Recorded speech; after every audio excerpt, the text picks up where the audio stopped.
Vamos a leer el versículo base o la historia base, que es Juan 8 del 1 al 11. Es la historia, una de las historias más famosas de la Biblia, una de las que más se usa como en la cultura general, en canciones, en series, en películas, en muchas cosas, independientemente si son o no cristianos o lo que sea. Esta historia es muy conocida y porque tiene un mensaje muy, muy interesante. Vamos a leer Juan 8 del 1 al 11. Yo voy a estar usando la Nueva Traducción Viviente, ¿ok? El título dice de este párrafo es Una mujer sorprendida en adulterio. Jesús regresó al Monte de los Olivos, pero muy temprano a la mañana siguiente estaba de vuelta en el templo. Pronto se juntó una multitud y él se sentó a enseñarles. Mientras hablaba, los maestros de la ley religiosa y los fariseos le llevaron a una mujer que había sido sorprendida en el acto de adulterio. La pusieron en medio de la multitud. Maestro, le dijeron a Jesús, esta mujer fue sorprendida en el acto de adulterio. La ley de Moisés manda apedrearla. ¿Tú qué dices? Intentaban tenderle una trampa para que dijera algo que pudiera usar en su contra, pero Jesús se inclinó y escribió con el dedo en el polvo. Como ellos seguían exigiéndole una respuesta, él se incorporó nuevamente y les dijo, muy bien, pero el que nunca haya pecado, que tire la primera piedra. Luego volvió a inclinarse y siguió escribiendo en el polvo. Al oír eso, los acusadores se fueron retirando uno tras otro, comenzando por los de más edad, hasta que quedaron solo Jesús y la mujer en medio de la multitud. Entonces Jesús se incorporó de nuevo y le dijo a la mujer, ¿dónde están los que te acusaban? ¿Ni uno de ellos te condenó? Ni uno, Señor, dijo ella. Yo tampoco, le dijo Jesús, vete y no peques más. Yo creo que todos conocemos esta historia, la hemos escuchado en nuestra vida cristiana o no cristiana. Yo creo que es siento que es de esas historias pop de la cultura en general. O sea, se conoce mucho. Tito y su torbellino tiene una canción de eso, Descansa en paz. Si no la has escuchado, pues te pierdes de mucho. No es cierto, no la escucha. Pero me llama la atención porque es una historia de la Biblia y la usa este cantante en una de sus canciones. Y eso me hace pensar que es como que de cultura general esta historia. Y lo vemos mucho en películas, ¿no? El que esté libre de condena, de pecado, de errores, tira la primera piedra. Y es una de las formas en que nosotros como cristianos pues conducimos nuestra vida, ¿no? Bueno, deberíamos, por lo menos. El título de este mensaje es Jesús y la apologética. ¿Cómo defender la fe nos ha impedido compartirla? Ahora, esa es una palabra muy cristianoide, ¿no? La apologética. ¿Qué rayos es eso? ¿De qué estamos hablando? ¿De qué se trata? No sé, a lo mejor alguien nunca la ha escuchado ninguna vez en su vida. Si tú llevas años como cristiano, probablemente tú ya la escuchaste, esta palabra, pero a lo mejor no sabes qué significa y es normal. Entonces vamos a esta primera parte del mensaje, vamos como a que poner un cimiento, vamos a sentar una base. Va a estar un poco más teórica, así de conceptos, un poco más lenta, si se puede decir. Y te voy a decir algo, yo sé que de aquí nos vamos a comer la mayoría con nuestras familias, a pasar un domingo muy bonito. A lo mejor no es el mensaje más motivador que vas a escuchar, pero creo que vamos a llegar a un buen puerto con lo que Dios nos quiere decir hoy en día. ¿Qué es la apologética? La apologética viene de la antigua Grecia. ¿Okay? No es un concepto cristiano, viene del antiguo, igual que evangelio, viene de la antigua Grecia también. Pero la apologética es básicamente, es un concepto griego que se usaba cuando el Estado o el Imperio Romano, griego también, en el Imperio griego y romano se usaba, hacían una condena sobre una persona. Entonces esta persona hacía una apología, que es, él daba un discurso, una defensa de lo que lo estaban acusando.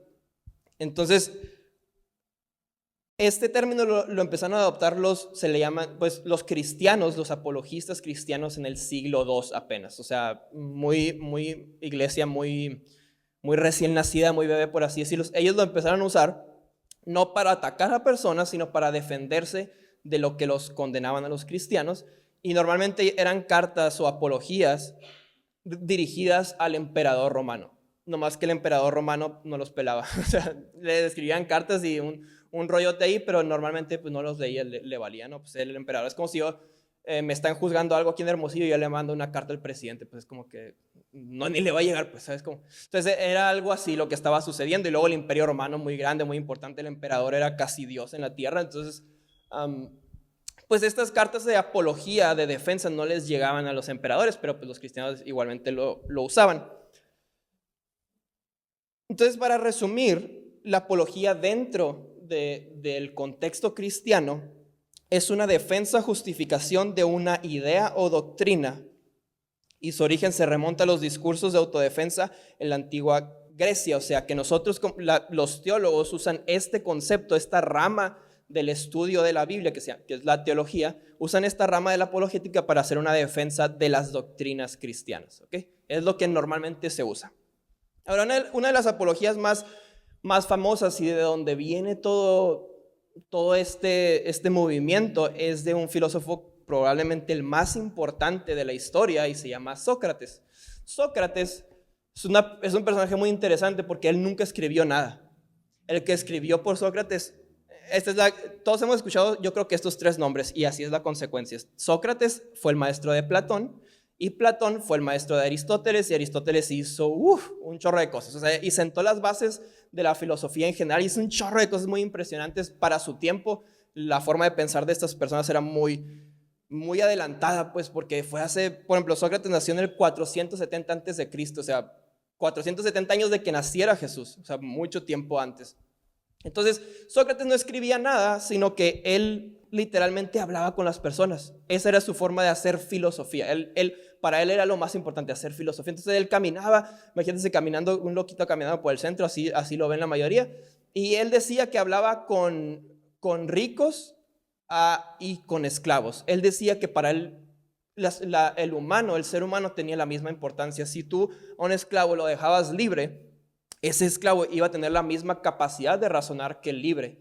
Y para su tiempo él era muy adelantado, porque incluso, aunque hoy nos pueda sonar absurdo, pero en ese tiempo él decía que las mujeres, si las dejaban libres del yugo de los hombres, ellas iban a poder filosofar al nivel de los hombres. Obviamente hoy sabemos que es verdad, pero en ese tiempo, o sea, era algo demasiado disruptor.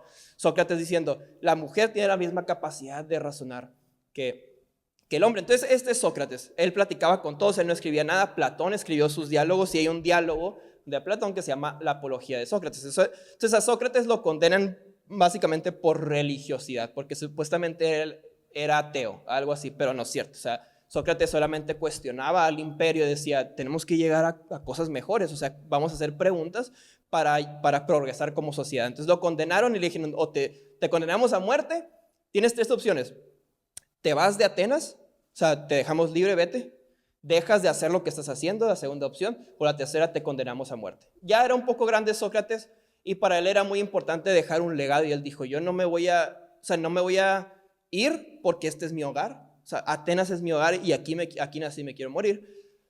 No voy a dejar de decir la verdad, porque qué legado le voy a dejar a las siguientes generaciones. Para ellos era demasiado importante. Entonces yo tomo mi condena a muerte, ¿no? Bien. Y aparte él ya era grande y decía, bueno, pues ya en unos años me voy a morir, mejor morir con la verdad, no morir bajo lo que yo creo. Se tomó un veneno, lo condenaron a muerte, se tomó un veneno, y así murió Sócrates. Entonces él hizo toda una defensa, que es una carta extensa, y te platica cómo él está debatiendo con los que lo están condenando, que no fue el imperio, sino fueron unas personas que dijeron, condenamos a Sócrates, Sócrates se tiene que defender, pero no se retractó de lo que dijo, entonces sí fue condenado a muerte. Esa es la primera apología, y de ahí surge toda esta cultura de apología, de apologética, ¿ok? Entonces, nomás quiero que tengan en cuenta que mientras voy hablando, te tengan en cuenta la historia que acabamos de leer, la mujer adúltera y cómo la iban a condenar, la iban a apedrear, y Jesús dijo, bueno, el que tenga la primera piedra, el que esté libre de pecado, que tire la primera piedra. Entonces, que tengan en mente eso. Ahora, en la Biblia, por lo menos Jesús y las cartas de los apóstoles, que es en lo que basamos nosotros, la iglesia y el pensamiento cristiano, no vemos una orden ni un mandamiento de defender la Biblia. ¿Por qué no lo vemos? Para empezar, porque no existía. No existía la Biblia en los tiempos de Jesús, y en los apóstoles pues no existía. O sea, ellos tenían solamente la ley y los profetas. Y de ahí ellos interpretaban todo lo que Jesús vino a hacer por nosotros, bla, bla. Entonces, no existía la Biblia, entonces no hay algo que te diga tienes que defender la Biblia. No hay tal cosa, o sea, no existe. Hoy en día parece que nuestro principal objetivo como cristianos es defender la doctrina cristiana a toda costa en redes sociales o con familiares o con amigos. Entonces, una de las cosas que más hace el cristiano en vez de leer la Biblia, en lugar de orar, en lugar de servir a los demás, parece que es pelearse en redes sociales para ver quién tiene la razón, ¿verdad? Es algo que yo hago mucho. Si ustedes me conocen, lo hago mucho, pero yo no lo hago, ahorita vamos a hablar de eso, pero yo no lo hago con gente no creyente, lo hago con prácticamente cristianos. Entonces, ¿por qué? Ahorita vamos a llegar a ese punto. Pero parece que hoy en día lo más importante es defender las doctrinas cristianas ante el mundo, ¿verdad? O sea, es que está la bendita esta Agenda 2030 y quiere corromper a todo el mundo y a la juventud. Ni siquiera la has leído, ni siquiera sabes quién la hizo, ni siquiera sabes de qué se trata. No sabes qué es la Agenda 2030, no sabes por qué se llama 2030, pero ya es el diablo, ¿no? El Satanás está reinando en el mundo y es el fantasma de la Agenda 2030, ¿no? Nunca la has leído, no sabes de qué se trata, pero yo escuché, un pastor, y escuché en YouTube que es el diablo, o sea, el diablo está aquí y él escribió esa carta. Entonces muchas veces no tienen ni idea de qué se trata, pero ante esto parece que nuestro principal propósito es ese, ¿no? Defender las doctrinas cristianas, más que ser como Jesús, más que comportarte como cristiano, más que seguir lo que Jesús sí ordenó. Es más fácil defender las doctrinas cristianas que ni siquiera sabes cuáles son, porque muchas veces defienden cosas que ni siquiera vienen en la Biblia. Entonces, de eso se trata el mensaje del día de hoy. Y ya vimos qué es la apologética, ¿no? ¿Qué es sentar bases? Bueno, ¿qué es dar razonamientos lógicos, filosóficos, históricos, arqueológicos, incluso para defender la doctrina y la moral cristiana? Eso es lo que hoy en día se toma. Está totalmente tergiversado de lo que era al principio, pero es lo que normalmente se toma. Entonces, la primera pregunta era, ¿qué es la apologética? Ese es lo que acabamos de plantear. La segunda pregunta, son 3 preguntas que tengo el día de hoy. Esa es la primera. La segunda es, ¿por qué usamos la apologética? ¿Por qué usamos esta herramienta? ¿Por qué? O sea, ¿de dónde lo sacamos? ¿Por qué empezamos a hacer esto? Y uno de los versos más usados para argumentar que el cristiano debe tener como que estas batallas intelectuales con la gente es 1 de Pedro 3:15 al 16. Y vamos a leerlo. Vamos a leer 1 de Pedro 3:15 al 16. ¿Dónde está? Aquí. Entonces, dice 1 Pedro 3:15, en cambio, adoren a Cristo como el Señor de su vida. Si alguien les pregunta acerca de la esperanza que tienen como creyentes, estén siempre preparados para dar una explicación, pero háganlo con humildad y respeto. Mantengan siempre limpia la conciencia.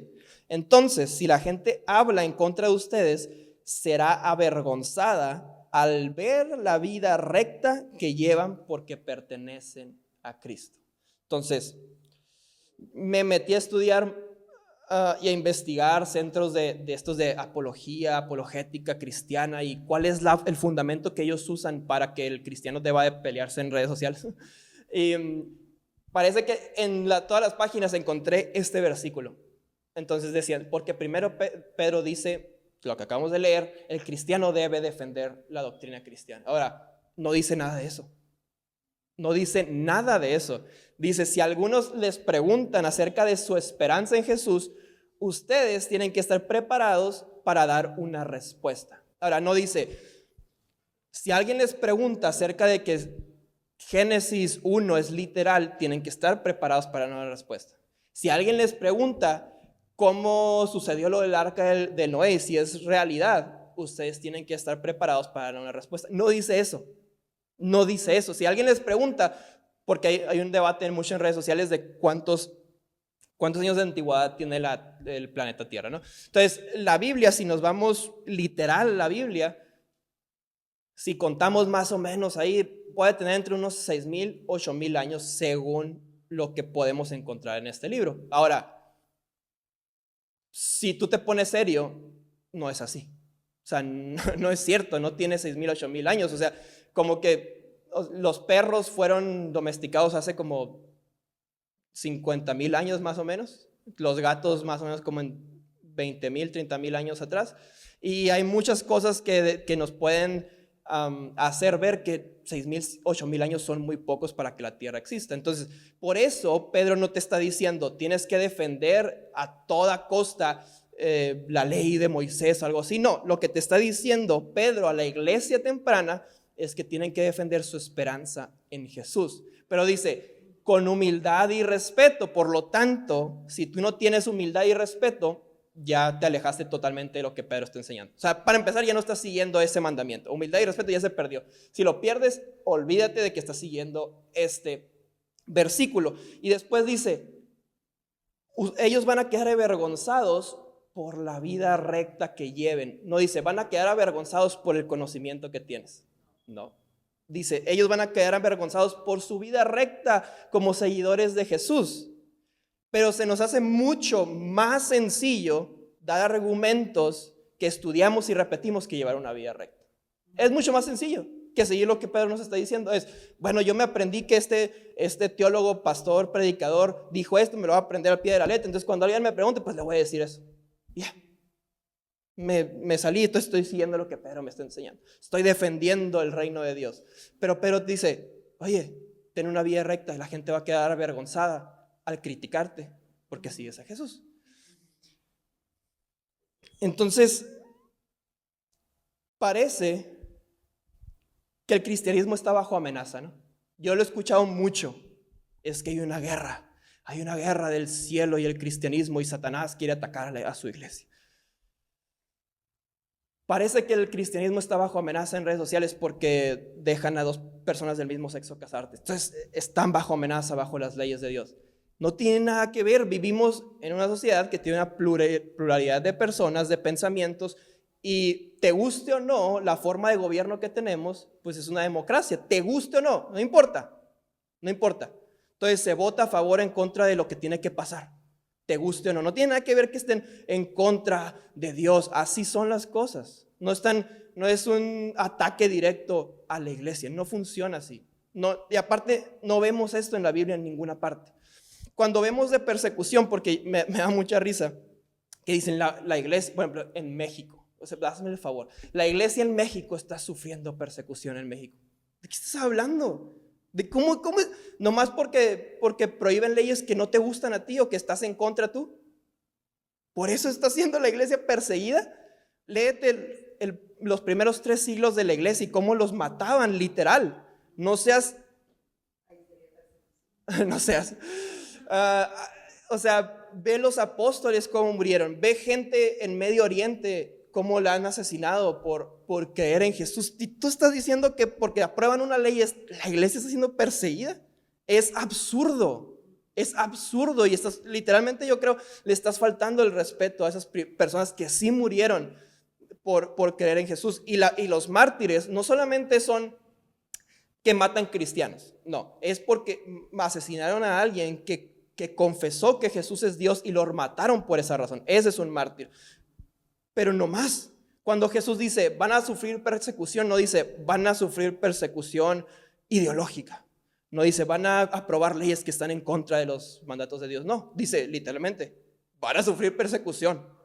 Literal. O sea, van a sufrir persecución porque me siguen y probablemente quieran asesinarlos. No está hablando de otra cosa. No, o sea, como que es muy ingenuo pensar es que hay una persecución ideológica. Esto es debido a que tenemos, no sé si decir bendición o maldición, pero una de las bases de nuestro cristianismo, vamos a hablar un poquito de historia, como les digo, es un poquito pesado esta primera parte, pero vamos a llegar a un buen lugar. Pero necesito sentar una base importante. Nosotros creemos en el cristianismo estadounidense. O sea, por más que nos guste o no, así fue. Si tú te vas a las iglesias más importantes hoy en día en México, todos fueron de misioneros gringos que vinieron aquí. Y tiene sus pros y sus contras, pero el detalle, y que mucha gente no dice, y pues obviamente Estados Unidos no le gusta, pero esto es verdad, es que desde los 50 bueno, finales de los 50, finales de los 80 y el último en 2002, Estados Unidos invadió Latinoamérica, hizo golpes de Estado en Latinoamérica. Eso sucedió. O sea, hay evidencias de que eso sucedió. El más que impresionante a mí se me hace el de Chile en 1973. Quitaron a un presidente y pusieron a un dictador que se llama Augusto Pinochet. Y ese fue terrible, horrible. Y ese lo puso Estados Unidos. Y la CIA ya ha comprobado todo eso. Entonces, ¿qué tiene que ver todo esto con lo que estoy diciendo? Parece que no tiene nada que ver, pero Estados Unidos utilizó predicadores muy famosos. No voy a mencionar el nombre para que no te agüites, pero, porque a lo mejor te gusten. Pero en esos tiempos había predicadores bien pesados que empezó a mandarlos a Latinoamérica para meter ideología estadounidense. Y no solamente eso, sino que esos predicadores le metían estas ideas a los soldados gringos para que ellos, pues vamos a luchar por la libertad en Latinoamérica, pero le metían ideas nomás. Entonces, ese mismo cristianismo de guerra, bélico, como de conquista, pues él es el que nació en México y el que nació en Latinoamérica. Ahora, ¿por qué digo maldición y bendición? Porque gracias a eso pues conocemos la Biblia, pero el protestantismo, no nomás siendo católico, sino que la rama del protestantismo, que es donde estamos nosotros, y es que gracias a eso lo conocemos, entonces por eso podemos leer la Biblia libremente y pues conocimos a Jesús, pero ahora nos toca pues cuestionar lo que se hizo anteriormente, porque así es la iglesia, tenemos que ir avanzando como sociedad. Entonces tenemos que ir cuestionando y viendo qué es lo que se hizo mal, qué es lo que se hizo bien, y por eso estamos en este punto. Entonces, no estamos bajo amenaza. Entonces, ¿por qué usamos la apologética? Porque en 1 Pedro 3, 15, 16 se medio malinterpretó y por eso la usamos tanto hoy en día, como que es algo muy importante en la iglesia cristiana. Y vamos a llegar al punto más importante del mensaje, y es ¿cuándo usar la apologética? ¿Cuándo usar este argumento? ¿Cuándo defender las doctrinas cristianas? ¿Qué es lo que tenemos que hacer? O sea, si fue tergiversado en el pasado y como que se está usando mal, debemos de dejarlo de un lado, debemos de usarla, ¿qué debemos de hacer respecto a esta información que estamos recibiendo? ¿Qué es lo que tenemos que hacer? Y vamos a volver a la historia que leímos al principio. Y le voy a pedir a la alabanza que suba, por favor. Y vamos a volver a la historia que leímos al principio. Y es que no se te caiga, todo bien. Le voy a pedir a la alabanza que suba porque esta es la parte más importante del mensaje.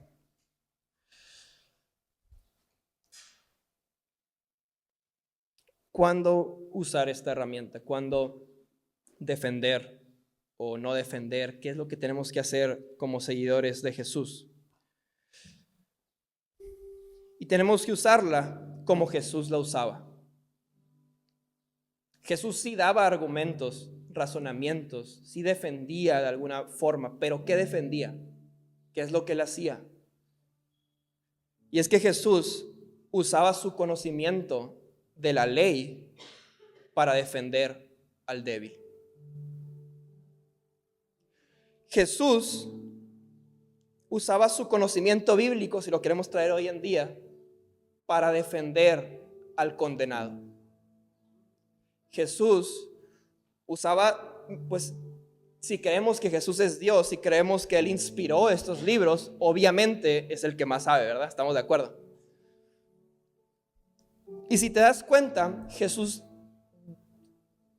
no era pasivo, no era un pacifista, pero Él como que sabía qué batallas tomar. Y Jesús, si tú lo ves, no se peleó con esta mujer, no se peleó con los ciegos, no se peleó con los leprosos, no se peleó con el general romano, no se peleó con el cobrador de impuestos, no se peleó con Zaqueo, no se peleó con los que lo vinieron a prensar, no se peleó con Pilato, no se peleó con el hombre que estaba enseguida de la cruz, con él. ¿Con quién argumentaba? Con los fariseos, saduceos y en general los judíos que tenían la inspiración de vida en sus manos, la Biblia. Él siempre se ponía en medio de la piedra y la persona condenada. Y el conocimiento que Jesús tenía, fíjate, vienen los fariseos, ponen a la mujer para tentar a Jesús y le dicen: bajo la ley la tenemos que apedrear, la ley de Moisés. Tenemos que recordar algo: Jesús y los apóstoles eran judíos, no eran cristianos. Tenemos que recordar eso. Incluso en las cartas de los apóstoles, en los Hechos, ellos seguían siendo judíos. Ellos nunca rechazaron ser judíos. Y decían: bajo la ley de Moisés tenemos que apedrear a esta mujer. Es justo, es lo que dice la ley de Dios, que según te mandó a ti Jesús.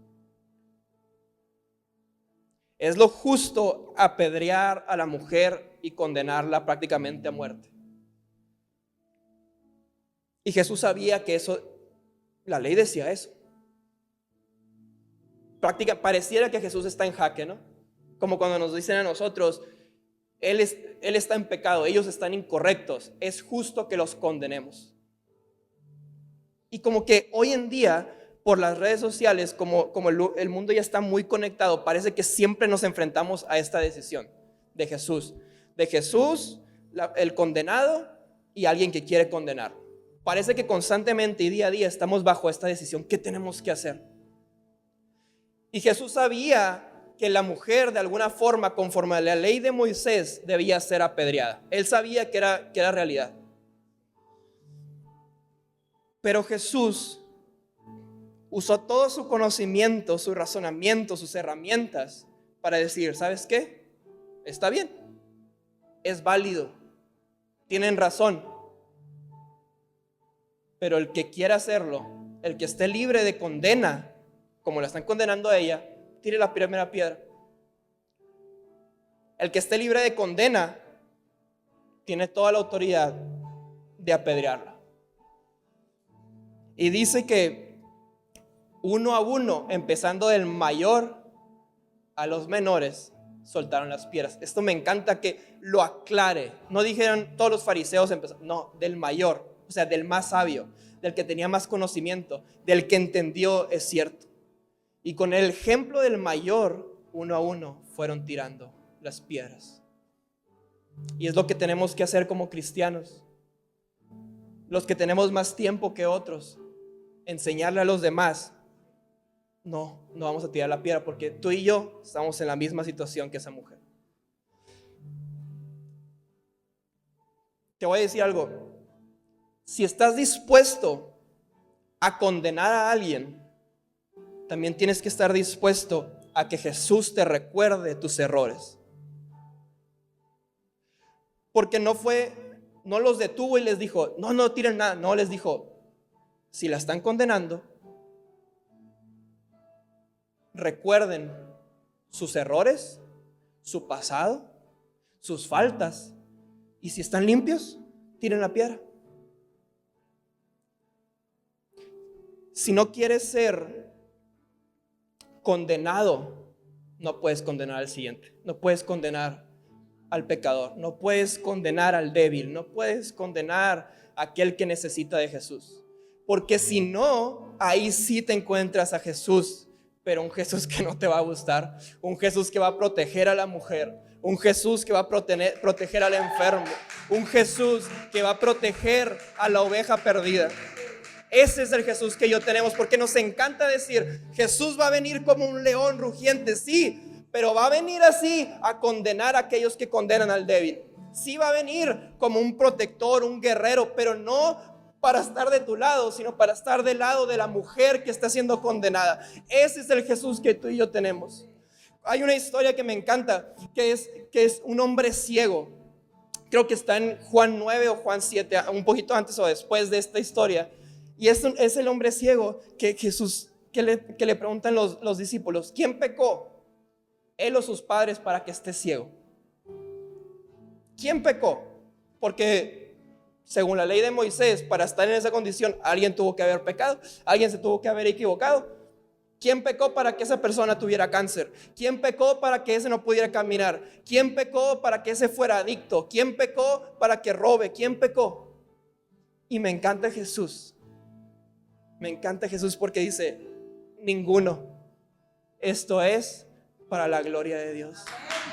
Esto es para mi gloria. Y luego continúa la historia y Jesús sana al enfermo, sana al ciego, va con los fariseos, es el día de reposo. Hey, no puedes sanar en el día de reposo. Y dice, este hombre me encanta porque dice: no me importa, yo ya veo, es lo que me importa a mí. Y luego van con los papás de este hombre para ver si era ciego de nacimiento. Y van con los papás y le dicen: pues si era ciego, no sabemos qué está pasando. Y le preguntan los fariseos a los papás: ¿y quién pecó? Y ellos dicen: me lavo las manos, yo sé que están juzgando a la gente que sigue a este hombre, a Jesús. No sé, pregúntale a él. Así dice, literal, pregúntale a él porque yo no me quiero meter en problemas. ¿No estamos muchas veces así? No sé, no, pregúntale a otro. Yo no voy a defender al hombre. Pregúntale a otro, yo no me voy a meter en problemas. Y le preguntan y el hombre le dice: no me importa quién sea Jesús, si es profeta, si es Dios, no me importa, me sanó. Y luego les dice: ¿lo quieren seguir ustedes también o por qué preguntan? Y los fariseos bien ardidos estaban, me encanta, bien ardidos, bien enojados porque decían: pues ¿qué vamos a hacer? Pues sanó un ciego, ni modo, ¿qué le vamos a decir? Me fascina esta historia. Y nosotros debemos ser aquel que se pone entre las piedras y la condena. Debemos ser aquel que voltea a ver a Zaqueo, el que había robado, el que había pecado, que no se veía juntar con Jesús, y le dice: Zaqueo, bájate, vamos a tu casa.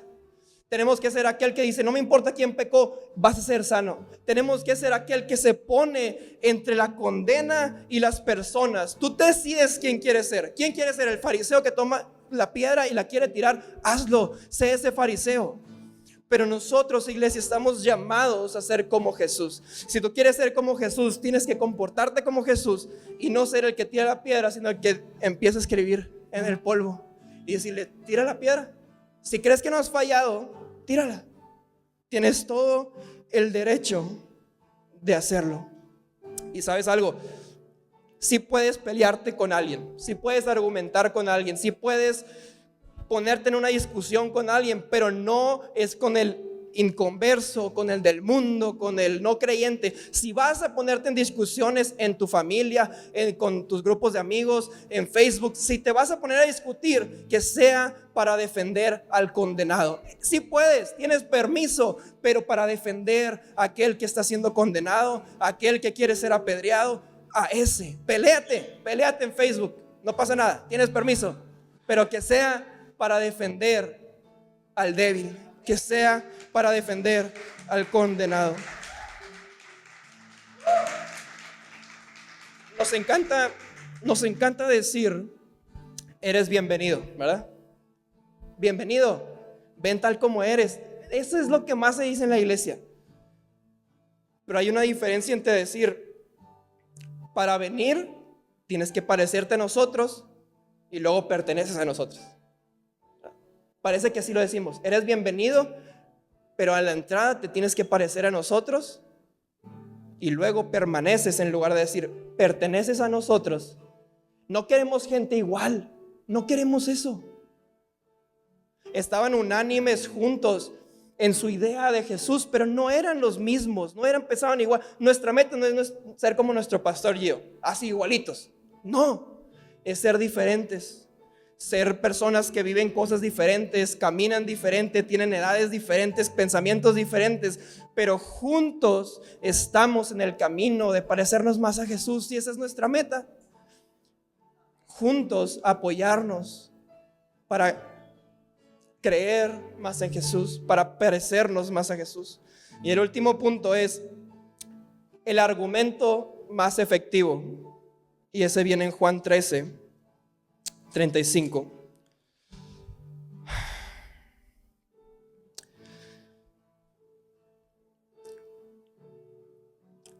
Dice Juan 13:35: el amor que tengan unos por otros será la prueba ante el mundo de que son mis discípulos. El argumento más efectivo es el amor que nos tengamos los unos a los otros. Porque ¿qué es nuestro objetivo como iglesia? ¿Qué es nuestro objetivo como seguidores de Jesús? Que conozcan a aquel que los salvó, que conozcan a aquel que murió en la cruz y resucitó al tercer día y nos salvó de la condena eterna. Entonces, si nosotros no queremos imponer leyes morales sobre las personas, no queremos un reglamento sobre las personas, no, Jesús dice: para que me conozcan a mí, ámense los unos a los otros. Es el mayor argumento. Puedes tener mucho conocimiento, puedes saber muchas cosas, pero el amor que se tengan los unos a los otros es la mayor prueba de que son mis discípulos. Iglesia, yo sé que queremos alcanzar al perdido. A veces nos equivocamos y hacemos esto, condenamos a las personas por error. Yo sé que muchos lo han hecho, yo lo he hecho. Pero vamos a empezar este tercer año de Misión Vida siendo como Jesús, no condenando al que entra. No sabemos cómo viene, no importa. Nos vamos a poner entre su condena, entre la piedra y el condenado. Esa es nuestra tarea. Y vamos a amarnos los unos a los otros. Vamos a ser una familia para que en el amor que nos tengamos los unos a los otros, la gente conozca más a Jesús. Para que la gente entienda el amor de Cristo. Es el amor que nos tengamos los unos a los otros.